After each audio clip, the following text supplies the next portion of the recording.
नमस्कार मित्रों, કેમ છે આજે?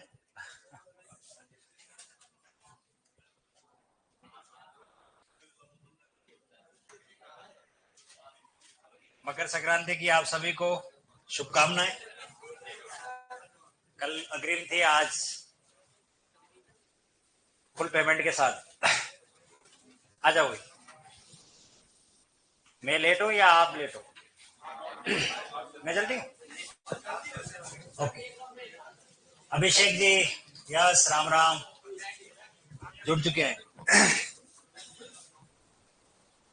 व्यंजन संधि हम पढ़ चुके हैं, लास्ट अंतिम पार्ट बचा है और आज से हम विसर्ग संधि आरंभ कर लेंगे। ठीक है, देख अयादि संधि का टेस्ट। ओके, चलिए, बहुत बढ़िया। आपने सोल्व कर लिया है? कॉपी चेक करो, ईमानदारी से बताओ। नहीं, ईमानदारी से बताओ, ईमानदारी से किसने सरल किया है? ओह शाबाश, इतनी ईमानदार इस क्लास में। वेरी गुड, बहुत बढ़िया। चलिए, एक बार मैं लखनऊ की गलियों में घूम आता हूँ, किसने क्या क्या उत्तर लिखा, फिर हम सार्वजनिक आ जाएंगे।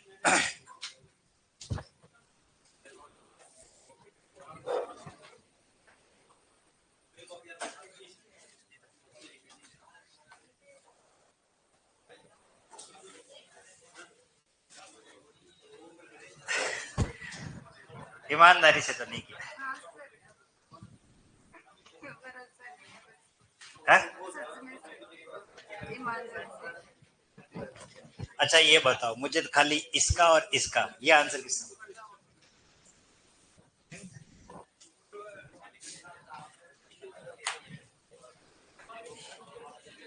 मुझे आज सोनू सर मिले थे। हाँ, वो बता रहे, आप लोगों ने फिर बात कही मेरी कुछ, है ना? तो वो कह रहे थे कि बच्चे बोल रहे थे कि सर आपको याद कर रहे थे, तो आप लोगों ने क्या कहा? नहीं, वो मुझे कह रहे थे वापस। हाँ, क्या बोला? हाँ, नहीं नहीं, वास्तव में बहुत अच्छे हैं और अभी भी मिले मुझे, और उनको मैं देखता हूँ तो मुझे मतलब ऑटोमेटिक एक एनर्जी संचार होती है। जैसे अपन कहते हैं ना, किसी तेजस्वी ओजस्वी पुरुष को देखने के बाद हमारे अंदर एक एनर्जी आ जाती है, और कोई ऐसा मरियल सा व्यक्ति मिल जाता है तो ऑटोमेटिक ही हमारे अंदर उत्साह खत्म हो जाता है। बस यही है। पीछे आपके क्या कोई आईसीयू में भर्ती है क्या? तो फिर आप खुद ही समस्या का समाधान कर रहे हो। मैं आ गया हूँ, ठीक है। चलो, हाँ, लाओ, एक काम करते हैं, कॉपी मैंने देख लिए, सभी को राम राम में जब भी जुड़ गए मेरे बलराम भैया, खुशहाल, कुलदीप जी। ला, अब मुझे शब्द बोल दो फटाफट, एक शब्द ही दे दो, मैं तो डायरेक्ट कर लूंगा। शब्द पहला क्या था हमारा? शयन। अब पूरा दिमाग यहीं लगाएं आप, ठीक है। ध्वनि पहचानो, कौन सी आ रही है? अय। कुछ भी नहीं करना, अय की ध्वनि आ रही है तो ये बनेगा शे, और य के अंदर स्वर कौन है? अ, और शे प्लस अन क्या बनेगा? शय। ये किस किसने किया है? सही है, क्या बात, सीख गए आप लोग। अगला क्या है? पवित्र, और पवित्र का हो जाता है पो धन इत्र। किसी ऑनलाइन वाले ने ये सवाल भी किया था मुझे कि सर पवित्र का संधि विच्छेद। देखिए, माध्यमिक शिक्षा बोर्ड की पुस्तक और एनसीईआरटी वगैरह जितनी भी है उनमें तो पोधन इत्र, और संस्कृत में भी इसे अयादि में ही लिखा गया है, लेकिन किसी पुस्तक विशेष में इसे यण संधि में भी दिया गया है। और मैं आपको बता दूं, वहां उसका संधि विच्छेद पू धन इत्र कर रखा है। पू को ओ का आदेश वगैरह, ये नियम ऐसा बता रखा है, पर ऐसा कुछ ये आपको नहीं लिखना है, आपको तो पोधन इत्र ही लिखना, ठीक है। वो ज्यादा मान्य नहीं है, व्यक्ति विशेष तक ही सीमित रखें। अगला देखिए, भावुक शब्द है, तो ये आ जाएगा, आव की ध्वनि आ रही है, भाव, और इधर आ जाएगा अक। किस किसने लिखा है? गलत। हाँ, तो हाथ काहे खड़े कर रहे हो? ओ ओके, कुशाल और कुशल, अंग्रेजी में यही दिक्कत होती है बेटा। अच्छा, ओके, मैं आपको कुशल ही कहूंगा। तो भाव प्लस अक नहीं होगा और भाव धन उक हो जाएगा, ये राइट होगा। ये मैंने जानबूझ के किया ताकि आप लोगों के देखें कि आप लोग देखो, ये देखो हुआ गलती हुई है, हाँ सही हुई। तो भाव धन उक। अगला शब्द क्या है? नायिका। इसका संधि विच्छेद नए धन इक्का, ई कैसी? छोटी, सही है। रचयिता, रचे प्लस ईता, ये इसका संधि विच्छेद होगा। ओके, यही किया है, सही है। अगला क्या है? विनायक या विनय, ये आएगा और क्या जाएगा? अक। यही किया आप लोगों ने सब। ये तो कल टेस्ट लेते तो ठीक रहता, कल इस मेरे को चेक करना चाहिए। हाँ, ईमानदारी पे मुझे शक हो रहा है। ठीक है, कोई बात नहीं, अच्छा किया आपने। हवन का क्या होगा? हो प्लस अन, शाबाश। अगला क्या आ रहा है? श्रावण। श्रावण देखिए, मैंने आपको कहा था, मैंने आपको जब मैं ईरी रश वाला नियम पढ़ा रहा था तब मैंने एक बात कही थी कि एक शब्द अयादि संधि में भी आता है इसी नियम को फॉलो करते हुए, और वहां ये नियम उसमें आ जाता है। तो कहाँ किया था? वो शब्द था श्रावण, और ये आता है स्त्रव, और इधर आ जाएगा अन। अब आप देखिए, ये जो न है ना, इस र के प्रभाव के कारण किस में बदलता है? अण में बदलता है। तो रामायण में अपने न को अण में बदला, यहाँ पे भी हमने बदला। इसी तरीके से एक और शब्द है रावण, और रावण का भी संधि विच्छेद करेंगे, आव की ध्वनि आ रही है, तो राव रन अन, ये आएगा रावण का। और इसमें ये न किस में बदलेगा? अण में, और ये न किस में बदलेगा? बताइए क्यों? क्योंकि यहाँ कौन है? र, यहाँ कौन है? र। आगे बात समझ में, इस र की वजह से अण में बदल रहा है। ठीक है, अगला शब्द श्रावण हो गया। गायक, गायक का हो जाएगा गय दनक, गय प्लस अक, ये शब्द था। अगला एक और रावण का हो गया। प्रलय का प्रलय, ये आ जाएगा प्रलय धन अ, ओनली अ। किसी ने अ कर दिया तो गलत है। किस किसने किया? गलत है, हाँ ये सही है। खाली अ के बाद यह किसी ने लिखा तो नहीं है, तो गलत है। अगला देखिए भावयत्री। अब देखिए, ये शब्द सबसे कठिन है। क्यों? क्योंकि इसमें एक साथ दो ध्वनि आ रही है। देखिए, भाव और फिर अय, दो ध्वनियां आ रही है। इसका संधि विच्छेद एक ने सही किया है, और बाकियों के मैंने कॉपी मैंने देखा नहीं है। तुमने क्या लिखा बताओ? शाबाश। हाँ, और कौन है? आपने क्या लिखा बताओ? शाबाश। आपने क्या लिखा है? शाबाश। हाँ, ओके। अब सवाल ये है, मुझे ये बताओ, आपका संधि विच्छेद, आपसे ही सवाल करूं मैं, इसका संधि विच्छेद आपने ये ऐसे कैसे किया, ये बताओ। हाँ, किधर है? तो आपकी ध्वनि आ रही है? तो आपकी ध्वनि आती है तो हम आई की मात्रा थोड़ी लगाते, ओ की लगाते ना। वही होता है ना सब। कोई बात, आपने सही लिखा। चलिए मैं इसको समझा देता हूं। देखो, ये दिया ना मैंने शब्द, ओके।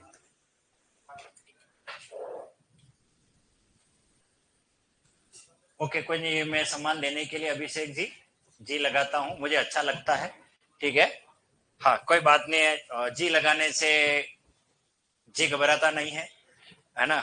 हाँ, लेकिन उनका कहना भी सही है कि विद्यार्थी हैं और उसको नाम से भी पुकार लें तो ज्यादा आत्मीयता रहती है। ओ ठीक है, तो अभिषेक मैं आपको जी नहीं कहूंगा। ठीक है, अभिषेक ने अच्छी बात कही है। हमेशा बड़े जो होते हैं वो छोटों का नाम लेकर के, लेकिन अपने संस्कार है, जी लगा लेते हैं। तो कोई जी मेरे जेब से तो दे ही नहीं रहा हूं, आत्मा से दे रहा हूं, तो मान लो, कोई बात नहीं, बहुत अच्छी बात है। चलिए, ये क्या लिखा है? भावयत्री। इसमें इस टाइप के जब भी प्रश्न आवे, आपको दो ही बात समझनी है। एक यहां आव की ध्वनि आ रही है, एक अय की ध्वनि आ रही है। सीधा सा नियम है, जब अय आय, अभी तक जितने उदाहरण थे, देखो चयन हो, गायक हो, नायक हो, इसमें एक ही ध्वनि आ रही उन चार में से। लेकिन ये एक ऐसा यूनिक उदाहरण है जिसमें अय आय अव में से कोई दो ध्वनियां आ रही है। तो इसका नियम सीधा ये कहता है कि पहली ध्वनि से इसका संधि विच्छेद न करके दूसरी वाली ध्वनि से करें। तो दूसरी वाली ध्वनि कौन सी आ रही है? अय। अय, अय की ध्वनि आ रही, अय की ध्वनि आती है तो हमें इसे क्या लिखना पड़ेगा? भावे। ठीक है, अय की ध्वनि के लिए क्या करने? भावे। और अगर आय की ध्वनि आए तो भावे, मात्रा 2 हो जाएगी। अय की ध्वनि आ रही तो भावे धन इतनी, भावे धन इतनी, 2 मात्रा नहीं आएगी, 1 मात्रा। ठीक है, ये जिसने लिखा उन सबका सही है, बाकी का गलत है। भावे धन इतनी, शाबाश अंकित जी, आपने सही किया। प्रसव का क्या हो जाएगा? प्रसो धन अ। फिर आ जाएगा सहायक, आय की ध्वनि आ रही है, ये अंकित इसमें मात्रा लगा देना, सहे धन अक। यार एक शब्द और दिया था, कवियत्री। हाँ, मैं वही सोच रहा हूँ, मैंने कहा ऐसे मैंने 2 शब्द दिए थे, मैं स्किप हो गया हूं, मैं आगे ले लेता हूं। ने का क्या हो जाएगा? ने धन अ, ये राइट होगा ने का तो। और भाव का भाव प्लस अ, ये राइट होगा। और कवियत्री देखो, कव, ये शब्द ऐसा है, कवित्री, तो कवयत्री तो अव और अय की ध्वनि आ रही है, तो बस कुछ नहीं करना है। सेकंड ध्वनि कौन है? कवे, कवे, और इधर क्या आ जाएगा? इत्री। ये दोनों इंपॉर्टेंट लगा दो। अगर मुझे पेपर बनाने के लिए कहेंगे तो मैं इन दोनों से प्रश्न पूछूंगा, और दोनों को याद कर लेना बढ़िया कि सेकंड जो ध्वनि आती है उससे हमको इसका क्या करना है? संधि विच्छेद करना है। चलिए, बहुत बढ़िया, आपने अच्छा परफॉर्मेंस दिया इसमें, सबके लगभग।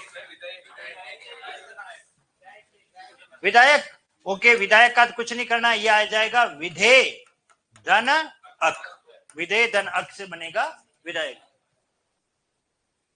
ओके, चलो अब लाइव वाले जितने भी हैं वो आप ऑनलाइन वाले, आप एक बार कोई भी आप कमेंट मत करना, क्योंकि अब मैं सीधे आज के कंटेंट पे आ रहा हूं। ये तो कल हमने प्रश्न दिया था। ओके ओके, अब आप कॉपी बंद कर लीजिए। आज बैक टू बैक 2 नियम पढ़ाने के बाद फिर मैं आपको लिखवाऊंगा। बहुत छोटा सा नियम है, और यहां से शब्द शुद्धि से संबंधित प्रश्न बनता है, और ये व्यंजन संधि का लास्ट नियम है। फिर हम इसके बाद आगे विसर्ग संधि पर भी जाएंगे। हाँ, आज विसर्ग संधि बहुत छोटी संधि है, कोई ज्यादा बड़ी संधि नहीं है। देखिए नियम क्या कह रहा है, ये ध्वनि हमारी द की ध्वनि, और इसके बाद अघोष की ध्वनि आ रही है। और अघोष कौन है? क, त, प, स। ये देखिए सारे के सारे कौन है? अघोष। अभी तक हम घोष के बारे में बात कर रहे थे, अब हम अघोष वर्ण लेकर के आए। अगर द के बाद ये वाली ध्वनि अगर आती है तो अभी तक उद से हम संधि खूब पढ़ रहे थे। क्यों वहां? क्योंकि हमें त मिल रहा था या च मिल रहा था, तो हम उसको उद से कर रहे थे। लेकिन उद्गम जैसे शब्द का संधि विच्छेद आप किससे करोगे? उत से करोगे तो ही उद्गम बन सकता है, नहीं तो उत से करोगे तो नहीं बनेगा, क्योंकि वो व्यंजन संधि का क चट त प वाला नियम लागू हो जाता है। तो अब यहाँ क्या नियम है? सीधा है कि द के बाद अगर ये कोई ध्वनि आती है तो ये द किस में बदलेगा? त में। द हमेशा त में बदलेगा। द किस में बदलेगा? त में। और ये जो क है वो है वैसा का वैसा रहेगा, ये त है वैसा का वैसा, ये प है वैसा का वैसा, और ये स है वैसा का वैसा। ऐसे ही कोई सिंपल है, कोई ज्यादा नहीं है, इसमें दिमाग नहीं लगाना है। जैसे देखिए, यह है उद, और इधर आ गया कंठा, तो ये क्या बनेगा? उत्कंठा। इस तरीके से बने उद धन कंठा से क्या बनेगा? उत्कंठा। इस एक एक उदाहरण पहले सबका ले लेते हैं, फिर उसके बाद डिटेल से लेंगे। इसी प्रकार देखिए, यह है उद, और इधर आ गया तर, क्या बनेगा? उत्तर। अच्छा मुझे बताओ, अगर परीक्षा में उत्तर शब्द आए, उसका संधि विच्छेद करना है, तो क्या हम उत से संधि कर सकते हैं? नहीं कर सकते। मैंने आपको वो ट्रिक समझाई है कि त आवे तो द से करो, ऑटोमेटिक रूल सेट हो जाएगा, इसमें उलझना नहीं है। ये देखो त आ गया तो द से ही होगा। अगर आप त से करोगे तो फिर वो तो संयोग हो जाएगा, संधि नहीं मानी जाएगी। उद प्लस तर से क्या बन गया? उत्तर। इसी प्रकार से देखिए, ये है उद और इधर आ रहा है पन्न, तो क्या बनेगा? ये आ जाएगा उत्पन्न, बस सिंपल है। इसी प्रकार से देखिए, ये है उद और इधर आ गया सव, बताओ क्या बनेगा? उत्सव। ये बन गया उत्सव। इस तरीके से अब कुछ शब्द ले लेते हैं इस रूल को लेकर के, जो संधि विच्छेद में अक्सर पूछे जाते हैं। जैसे देखिए ये आ गया तत्काल, एक शब्द है तत्काल। इसी प्रकार से देखिए तत्क्षण, ठीक है। इसी प्रकार से देखिए एक और है उत्क्षिप्त, उत्क्षिप्त। इसी प्रकार ये उपनिषद काल, उपनिषद काल, इस तरीके से शब्द है, ठीक है। उत्पीड़न, ठीक है। इसी प्रकार ये उत्पादक, ठीक है, और ये उत्सर्ग। तो तत्काल का संधि विच्छेद करोगे तो क्या बनेगा? तो तत् करे तद करे, हाँ यहाँ तद आएगा, जबकि तद से कोई संधि बनती नहीं है, लेकिन संधि बनाने के लिए हमें तद से, अगर संधि में पूछा गया तो आपको तद प्लस क्या लिखना पड़ेगा? काल, ए बनेगा। तत्क्षण का क्या बनेगा? तद धन क्षण, इस तरीके से बन जाएगा। उत्क्षिप्त का मतलब है फेंका हुआ, उत्क्षिप्त का मतलब क्या होता है? फेंका हुआ, जूठन भी कहते हैं इसे हम, उत्क्षिप्त, ठीक है। तो ये आ जाएगा उद, और ये आ जाएगा क्षिप्त। अब आप कहोगे सर ये क्ष तो हमारे आया ही नहीं रूल में, लेकिन हमें पता होना चाहिए ये क्ष बनता किससे है? क और स, ये है क की ध्वनि, इस तरीके से बनेगा, ठीक है। इसी प्रकार उपनिषद काल, तो ये उपनिषद और यह आ जाएगा काल। देखिए मैं आपको एक और ये बता देता हूं, ये उपनिषद, दो शब्द और आ गए दिमाग में, तो चलिए इस पर बात करें। मैं इसको पुराने नियम से जोड़ता हूं, याद करो। वी प्लस सम क्या बना था? विषम। उसके अंदर उसी नियम के वहां जहां कहीं पे भी जगह खाली मिले वहां ये दोनों जरूर लिख देना। यह है उपनी और ये है तत्काल, लिख ही लो, यह है सद, और यह बनेगा उपनिषद। उपनी, सद यानी समूह, उपनियों का समूह क्या कहलाता है? उपनिषद। और इसके साथ साथ एक और लिख लीजिए, यह है परि, और इधर आ गया सद, और क्या बनेगा? परिषद। ये दो उदाहरण और है, इनमें आप जोड़ दीजिए उसी जगह पर। उपनी यानी श्लोक, सद यानी समूह, श्लोकों का समूह हमारा उपनिषद है, और परिधन सद से क्या बना? परिषद। परि यानी चारों, और सद यानी समूह। कोई भी सभा होती है उसी को काउंसिल को ही कहा जाता है, हम परिषद कहा जाता है। तो उपनी प्लस सद, उपनिषद। अब आप देखिए इधर, ये ई की वजह से ये स किसमें बदलेगा? श में। तो अब उपनिषद काल का भी अगर आप संधि विच्छेद पूरे अकॉर्डिंग टू विश्लेषण आरएस में जब होता है तो वहां आप ऐसे लिखोगे, यहां उपनी, ये सद, और यहां आ गया काल। अब आप देखिए यहां संधि के दो नियम लागू हो रहे हैं, एक तो ये वाला नियम, तो इस वजह से तो ये बन जाएगा उपनिष, और ये द किसमें बदलेगा? त में। आगे बात समझ में? ये बनेगा, अगर आपको ऐसा टुकड़े करके दे दिया जाए तो आपका आंसर होगा उपनिषद काल। ये द नहीं लिखना वहां, नहीं तो कहीं उपनिषद काल लिख कर क्या होगा, क्योंकि हमें पता है उपनिषद में अंतिम में कौन आ रहा है? द। तो आनंद फानन में आप कहीं यूं नहीं लिख दो उपनिषद और काल, और थोड़ा दिमाग लगाना, यहाँ क अघोष है तो इसका मतलब द की संभावना कम रहेगी, त ही आने वाला, क्योंकि नियम तो हमने ये रहा अघोष वाला, ठीक है। उत्पीड़न, उद्दन पीड़न, उद्दन पीड़न। इसी प्रकार उत्पादक का क्या हो जाएगा? उद्दन पादक, इस तरीके से। और उत्सर्ग का क्या होगा? उद्दन सर्ग। चलिए इस नियम के साथ इसे विशेष तौर से याद करना, और वो शब्द है उत्थान, ठीक है। इसको समझ लेना, ये परीक्षा में पूछा जाता है कई बार, इस नियम में मिलता नहीं है कहीं पर भी, क्योंकि हम थ कहां पढ़ रहे हैं। थ भी क्या? त और थ कौन सी ध्वनि है पहले तो ये बताओ, थ कौन है? अघोष ध्वनि है, ठीक है ना। तो इसके अंदर इसका संधि विच्छेद बता रहा हूं, ये इसका संधि विच्छेद क्या है और कहां है और किस जगह पर है। इसका संधि विच्छेद होता है उद धन स्थान। अब यहां पर देखिए वास्तव में क्या है, इस स की वजह से, ये स कहां है पहले तो ये बताओ, ये रहा, आ गया। जब भी स आएगा द किस में बदलेगा? त में। तो एक बात तो ये होगी कि ये द सीधा बदल रहा है त में। अब याद करिए मनस धनीस मनीष, मनस धन ईसा, मनीषा। हमने स का लोप किया था। यहां पर ये जो स है, इसका पहले तो ये स हमें त बुलवा देगा, और इस साथ साथ में इसका क्या हो जाएगा, लोप हो जाता है। तो अब ये सीधा बचेगा कौन, थान। तो ये उत्थान, उत्थान का संधि विच्छेद जब भी परीक्षा में दिया जाए तो आपका संधि विच्छेद लिखने का तरीका होना चाहिए उद प्लस स्थान नहीं करना, उद धन स्थान, क्योंकि इसका मीनिंग है अपने स्थान से ऊपर उठाना। हम उत्थान करेंगे हम आपका, तो उत्थान का मीनिंग है स्थान, अर्थ थान नहीं लिखेंगे, हम क्या लिखेंगे, स्थान। और क्योंकि ये नियम ये रहा हमारा, स आएगा तभी तो द किस में बदलेगा, त में बदलेगा, स का लोप हो गया। तो ये है हालांकि इसी नियम के अंदर है, पर आप लिख लेना और यहाँ लिख जरूर देना स का क्या है, लोप है। क्लियर है। चलिए एक काम करो, ये छोटा सा नियम है, चलो लिख ही लो पहले ताकि ठीक रहेगा। लिख लिया, बस कुछ नहीं है, कुछ उदाहरण ही है, फिर हम सीधे विसर्ग संधि पर आ जाते हैं।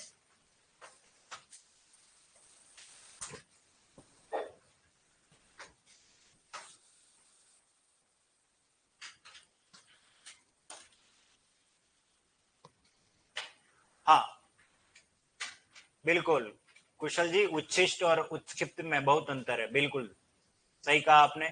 उच्छिष्ट तो आप जानते ही हो, जिसको हमने पहले पढ़ा लिया, जुठन के लिए प्रयुक्त होता है, और उत्क्षिप्त फेंका हुआ होता है। ठीक है, ये ध्यान रखना, ड और ढ के नीचे जो बिंदी होती है वो उत्क्षिप्त कहलाती है। तत्पर, तदधन पर, तत्परायण, बिल्कुल राहुल जी आपने सही क्वेश्चन पुटअप किया। संसद सदस्य, संसद सत्र, यस, इसी के अंदर लिखना चाहो तो बहुत अच्छा उदाहरण है ये है सन और ये है सद, वेरी मोस्ट इंपोर्टेंट है, आरपीएससी आरएस में आया हुआ है, और इसे तो आप लॉक कर ही लेना। ये कमबख्त संधि में नहीं पूछेंगे, ये शब्द शुद्धि में पूछेंगे। ये जनरली हम संसद में द लिख देते हैं तो साथ में सदस्य भी जोड़ देते हैं, पर नहीं जोड़ना है। जब भी संधि करेंगे तो ये बनेगा संसद सदस्य, ये राइट है, संसद सत्र, संसद सत्र हो जाएगा, संसद सदस्य हो जाएगा, द नहीं लिखना है। अगर आपको परीक्षा में शब्द शुद्धि में संसद सदस्य लिखा हुआ मिल जाए तो इसे कतई राइट नहीं करना, ये तो गलत, क्योंकि स अघोष है तो द फिर त में बदलेगा, इसलिए संसद सदस्य आएगा। ठीक है, बहुत बढ़िया। चलिए फेंको तुम, तो मैं फ्री हूं। और कोई क्वेश्चन? चलो ठीक है। हाँ एक और इसके साथ याद आ गया, लिख लेना बाद में उदाहरण। एक उत्कीर्ण होता है, ये शब्द मोस्ट इंपोर्टेंट है, ये आपको पूछेंगे संधि विच्छेद में। उत्कोच, ये उदधन कोच से बनता है और इसका मीनिंग होता है, पारिभाषिक शब्दावली में मैं पढ़ाऊंगा आपको, जिसको कहते हैं ब्राइब, रिश्वत, रिश्वत घूस, जानते हो रिश्वत, बस हाँ, कौन जानते, सभी जानते हैं रिश्वत। उत्कोच, हाँ रिश्वत सबसे खतरनाक बीमारी है रिश्वत। हाँ उत्कोच उस रिश्वत को कहा जाता है जिसे इंग्लिश में कहते हैं ब्राइब। क्या बोलते हैं, ब्राइब। ठीक है, उत्कोच कहते हैं, घूस बोलते हैं। उद्दन कोच, उत्कीर्ण, उद्दन किर्ण, उत्कीर्ण, उत्कंठा, वैसे ही जाइए, उद्दन किर्ण। नियम लिख लीजिए एक बार तो फिर आगे चलते हैं। रिश्वत को कहा जाता है। नमस्ते का तो प्रदीप जी हम अभी टेम है संधि विच्छेद आने में। ठीक है, अभी हम पढ़ाएंगे नमस्ते, नमः दंते, नमः दनकार, अभी विसर्ग संधि में पढ़ाएंगे। ये नमस्ते विसर्ग संधि का उदाहरण है। नमः दंते, नमन है उनको जो हमसे उम्र में बड़े हैं और अनुभव में बड़े हैं। उत्कीर्ण का, उद्दन किरण लिख दिया बेटा मैंने। रामदयाल जी देखिए, लिख लिया है। आज विजय श्री का आशीर्वाद देंगे आप सभी को, ठीक है, आप बिल्कुल वे पहले लिख तो लो, लिख लिया। चलिए, हाँ नहीं नहीं, ये वाला पन्ना लिख दिया, यूं कह रहा हूं, ये तो हो गया। चलो ये उदाहरण लिख लो फटाफट। तत्काल, तत्क्षण, तत्पर का भी संधि विच्छेद वैसे होगा, तदधन पर से क्या बनेगा, तत्पर, लिख लो, तद प्लस पर। तत्पुरुष, तदधन पुरुष, ठीक है, तत्पुरुष का संधि विच्छेद, तदधन पर तत्पर। लेकिन जब हम तत्पुरुष समास पढ़ेंगे तब अलग करेंगे इसका विश्लेषण।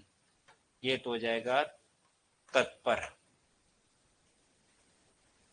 बराबर मत करना इसके लिए। तो तदधन पुरुष, तत्धन पुरुष, क्योंकि अगर हम संधि करेंगे तो तद से करेंगे, बाकी इसका अर्थ निकालना है तो तत् से करना पड़ेगा।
संसद सत्र का संधि विच्छेद तो कुछ भी नहीं करना है, संसद प्लस सत्र करना है, उत्सर्ग का उद्धन सर्ग करना है।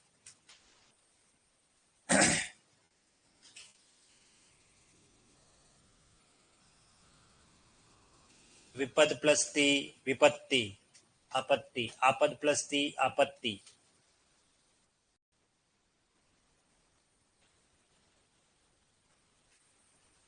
लिख लिया सभी ने?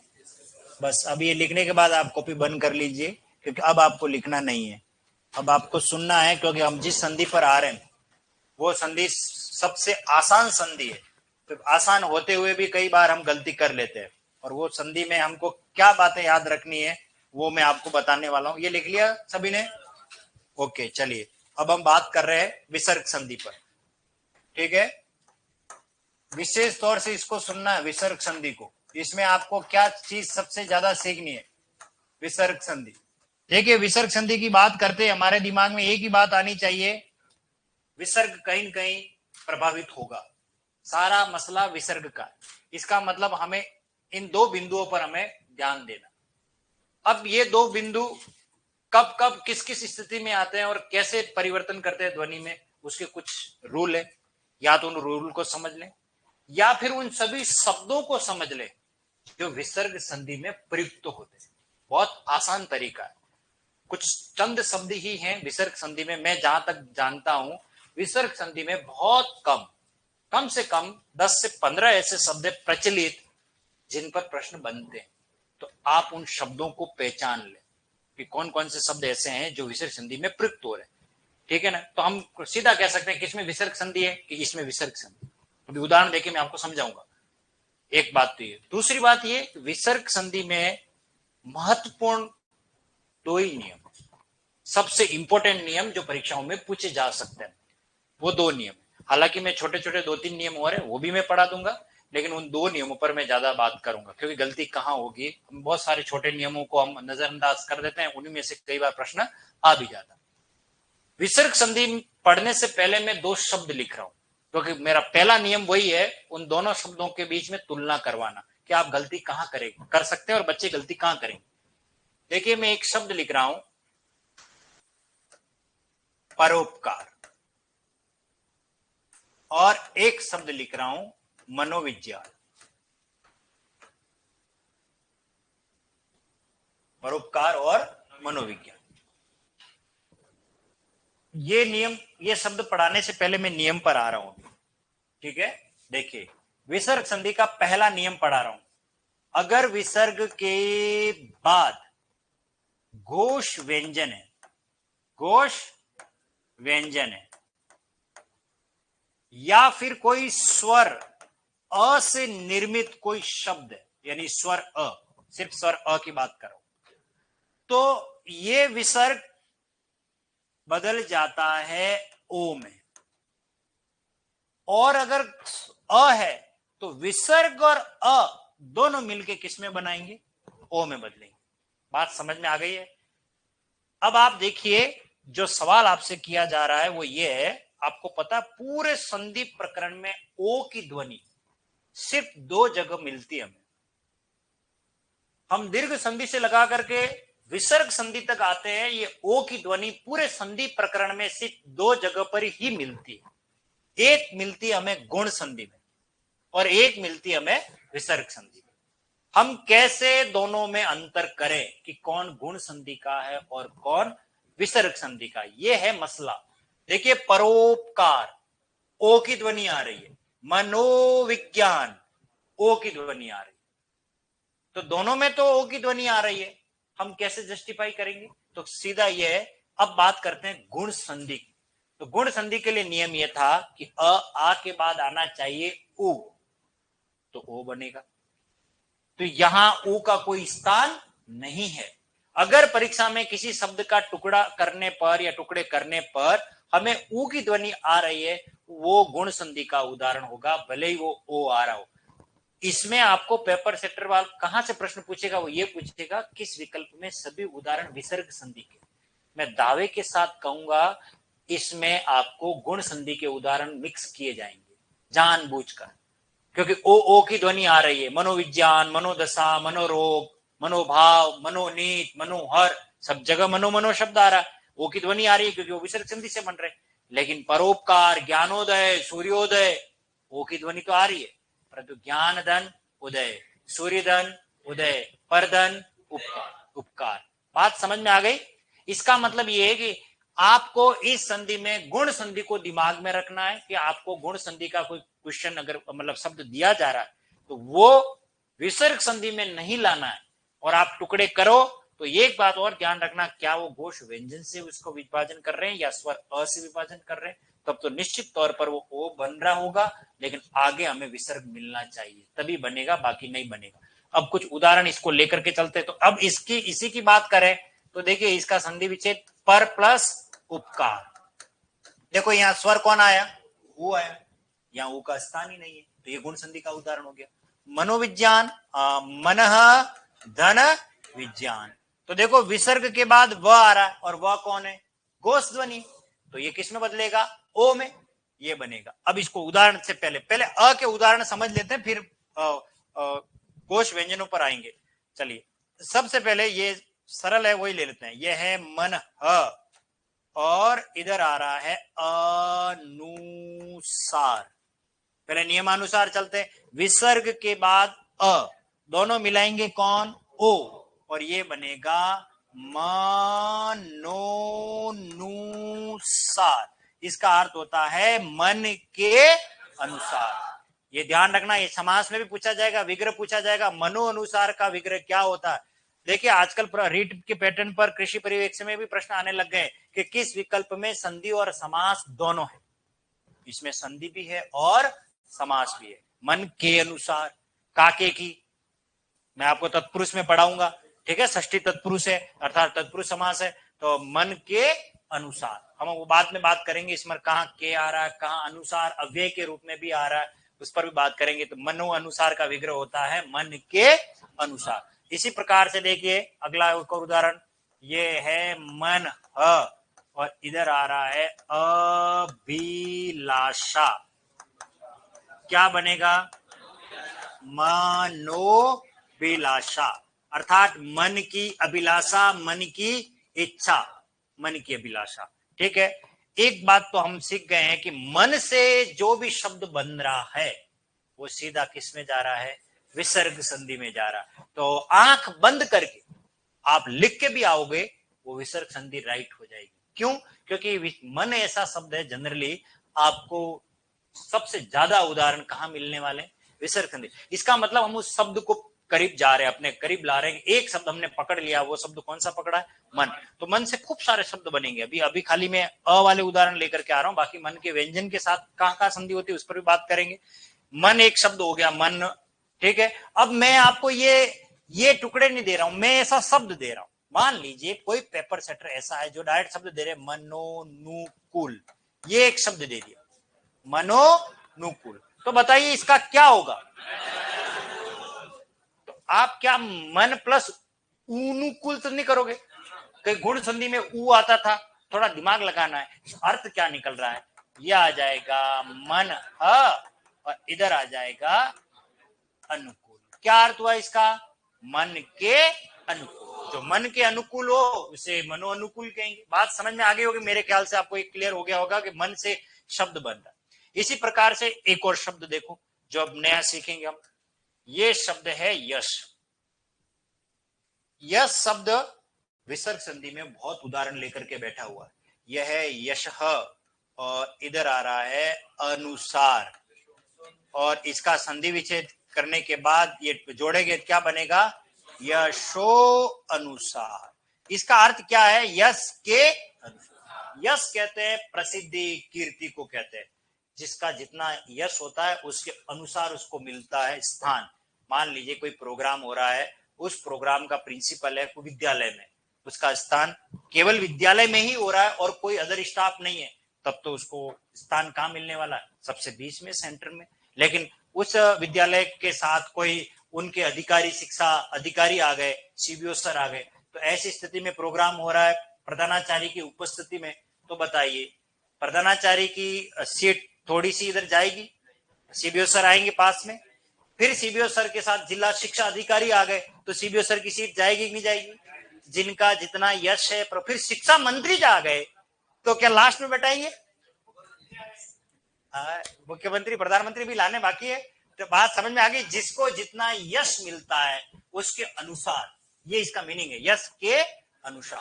अब उल्टा चलते हैं, मान लीजिए ये आ गया जैसे यशोभिलाषा, बताइए क्या करें इसका संधि? ये जा जाएगा यशः धन अभिलाषा। अभिलाषा का मतलब इच्छा, कामना, हसरत, मनोरथ, आरजू, तमन्ना, कुछ भी कह दो आप, ठीक है। यश की कामना करना। कौन ऐसा है, नहीं है, जो ये चाहता है कि मुझे कोई देखे नहीं, कोई पसंद नहीं करे, मैं दुनिया में पहचानना ही नहीं जाऊं? ऐसा कोई किसी की हसरत नहीं होती। हर व्यक्ति सोचता है कि लोग मुझे भी देखे, मुझे भी जाने, मुझे भी पहचाने, मैं भी प्रसिद्ध हो जाऊं, यानी यश की कामना करना। सब जानते कीर्ति यश सजीवती, अर्थात जिसका यश है उसकी ही कीर्ति जिंदा रहती है। जो आदमी यश कमा लेता है, जैसे महाराणा प्रताप आज नहीं है, फिर भी महाराणा प्रताप का यश उनकी कीर्ति के रूप में आज भी जीवित है। तो ये हर व्यक्ति चाहता है कि मैं युगों युगों तक जीवित रहूं। तो ये इसका मीनिंग यही है, यश की कामना करना क्या कहलाता है? यशोभिलाषा। इस तरीके से कुछ अन्य उदाहरण देखते हैं। एक शब्द याद करो, मैंने यण संधि में पढ़ाया था, प्रत्यक्ष, और मैंने कहा था इसका एक अपोजिट है जो मैं आपको विसर्ग संधि में पढ़ाऊं, परोक्ष। यह आ गया पर, और इधर आ रहा है अक्षी। वास्तव में शुद्ध है अक्षी, लेकिन कई बार आपको अक्ष भी मिल जाएगा, आप लिख लेना, कोई दिक्कत नहीं है। और क्या बनेगा? परोक्ष।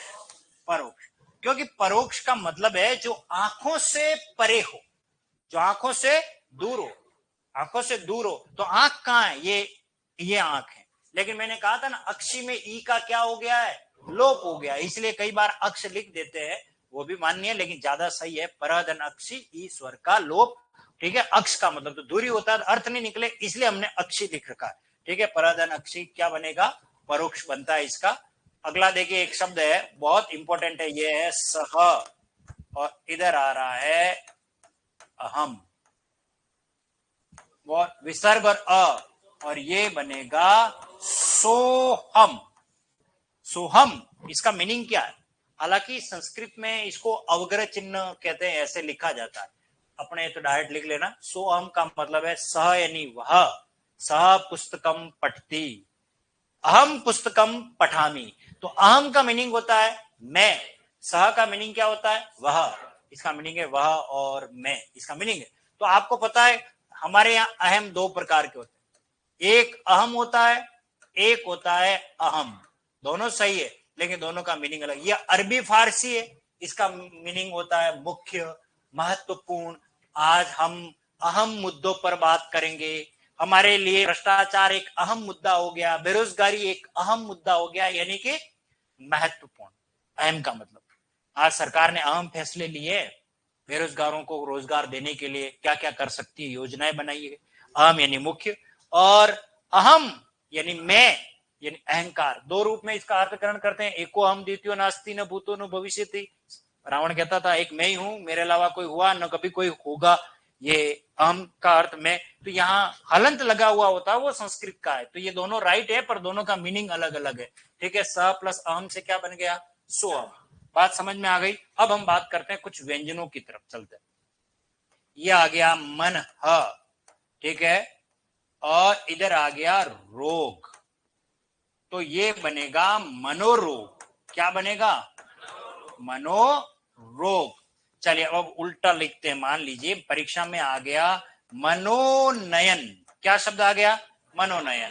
तो यहां आ जाएगा मन ह और इधर नयन। बहुत आसान है, ज्यादा दिमाग नहीं लगाना है। इसी प्रकार ये आ गया जैसे मनोहर, तो क्या आ जाएगा, ये आ जाएगा मन ह प्लस हर। मन को हरने वाला क्या कहलाता है, मनोहर।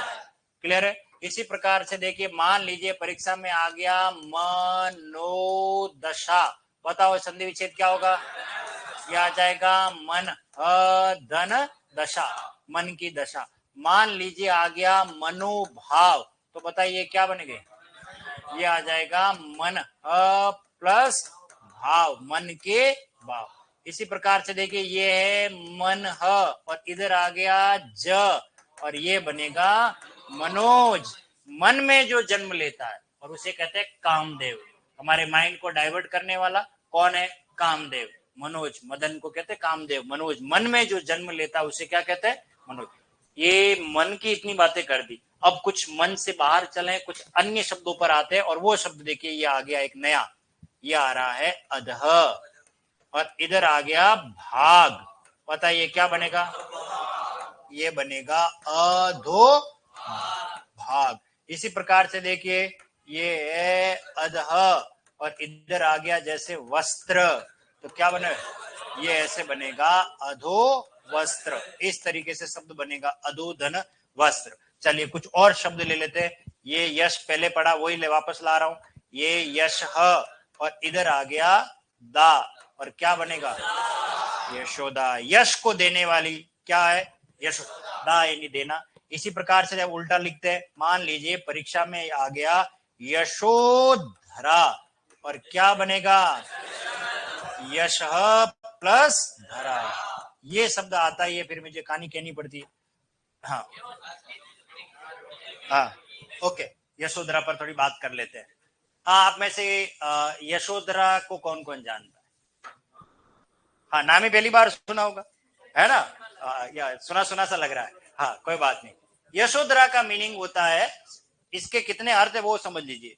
यशोधरा का सामान्य अर्थ है यश को प्रदान करने वाली धरा, जो धरती हमें यश प्रदान करती। कैसे देखिए, अगर आप कहीं अमेरिका या ऑस्ट्रेलिया या यूरोप वगैरह किसी कंट्री में जाते हो और वहां जाते आपसे कोई पूछता है विच कंट्री, आप कहोगे फ्रॉम इंडिया।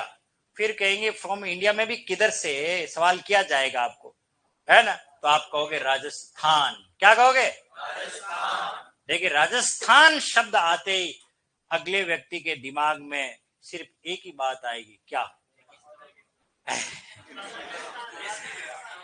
वीरता, शौर्य, पराक्रम।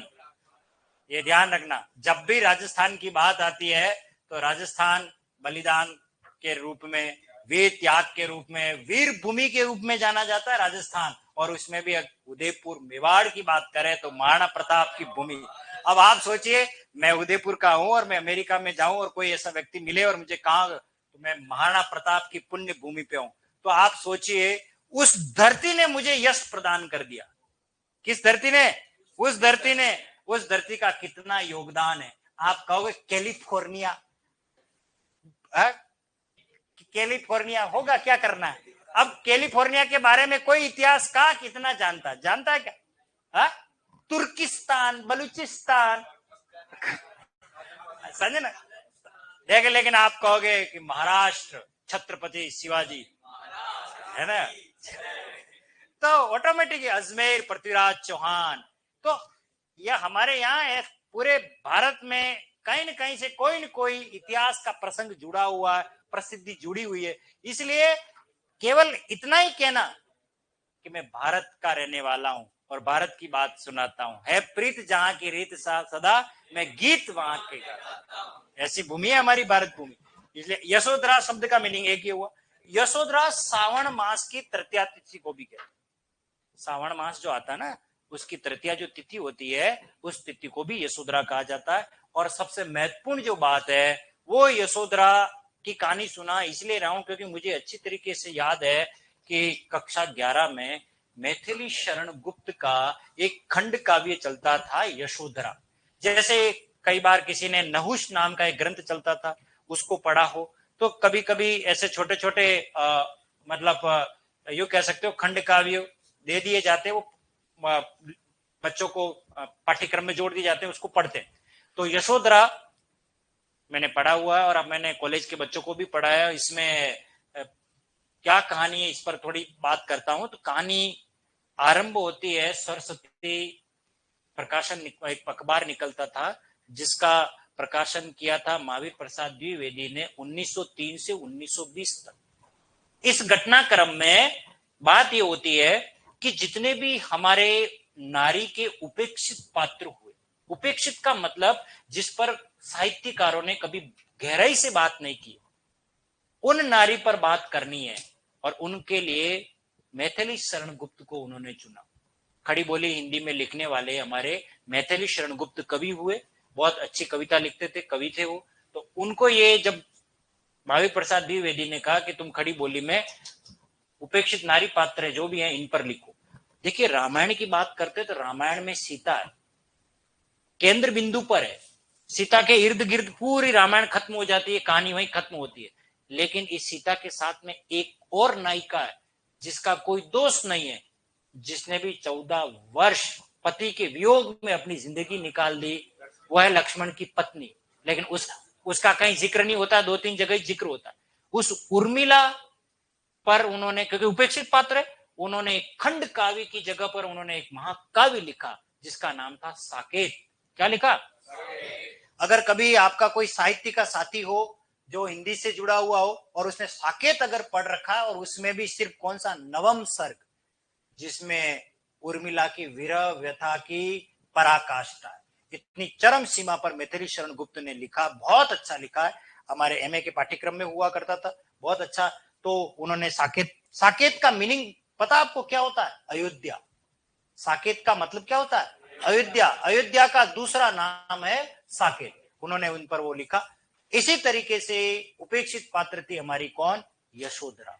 और ये यशोधरा पात्र जो है, ये राजा गौतम बुद्ध की पत्नी थी। कौन थी? गौतम बुद्ध की पत्नी थी। और आपको पता होना चाहिए कि गौतम बुद्ध राजा थे, और राजा तो राजपाट में रहते हैं बढ़िया आराम से, लेकिन जब वो किसी कारणवश जब उनको अपने राज्य का दौरा करना पड़ा, तो दौरा करते हैं उनके सामने बहुत सारी स्थितियां आती है। किसी के बाहर जब वो जाते हैं तो किसी के घर के अंदर खांसने की आवाज आती है, तो उनके साथ में उनका मंत्री होता है, जिसको पूछते हैं ये क्या हो रहा है, क्या है? बोले ये व्यक्ति वृद्ध हो चुका है और ये मरणासन है, मरने के कगार पर है। तो बोलते क्या मैं भी ऐसा हो जाऊंगा? तब उनके मंत्री ने कहा ऑफ कोर्स, व्हाई नॉट, आप भी ऐसे बन जाओगे। बोले यार मैं ऐसा बुढ़ा बन जाऊंगा, ऐसे खांसूंगा, है ना? तो ये चीज उनको लगी। थोड़ा आगे गए, 4 आदमी कंधे पे तोक कर राम नाम सत्य है ऐसे लेके जा रहे थे। बोले ये क्या, किसकी पालकी जा रही है? कि महाराज पालकी नहीं जा रही है, ये तो आदमी मर गया है। क्या? बोले ऐसे मैं भी मर जाऊंगा? ऑफ कोर्स, व्हाई नॉट, तुम भी मर जाओगे। इस तरीके से उनके अंदर वैराग उत्पन्न हो गया। किसके अंदर? गौतम बुद्ध। यार ये तो क्षण भंगुर है शरीर, मैं क्यों यशोधरा पर इतनी सारी बातें सोच रहा हूं? ये तो यशोधरा भी ऐसे बुद्धि हो जाएगी, है ना, वो भी मर जाएगी।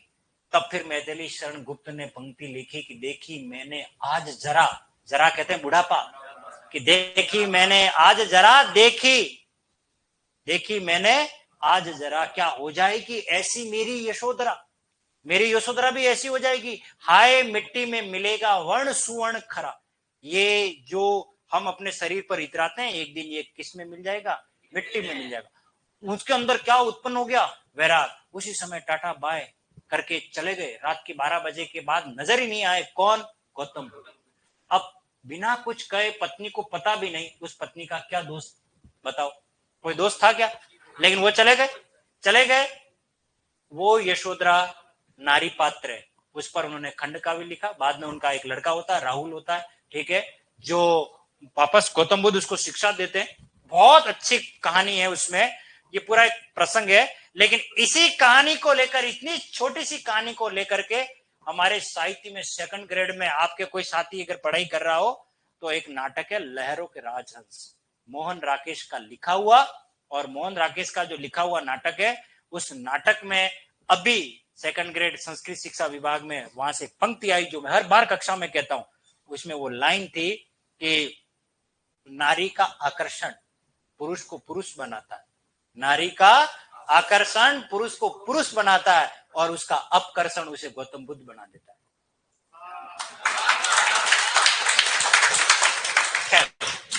पहली बात तो बात तो कर ही रहे हो, पर इसका मतलब समझे क्या है? मतलब अपन को नहीं समझना है, अपने तो आकर्षण प्रतिकर्षण ये समझ में आया।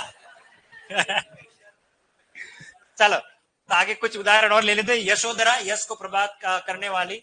आगे टाइम हो गया क्या? इसके बाद क्लास होती है तुम्हारी? ओके, तो फिर कल ले ले, इसको कंटिन्यू कर ले। कल इसी को लिखवा दूंगा मैं। ओके चलिए।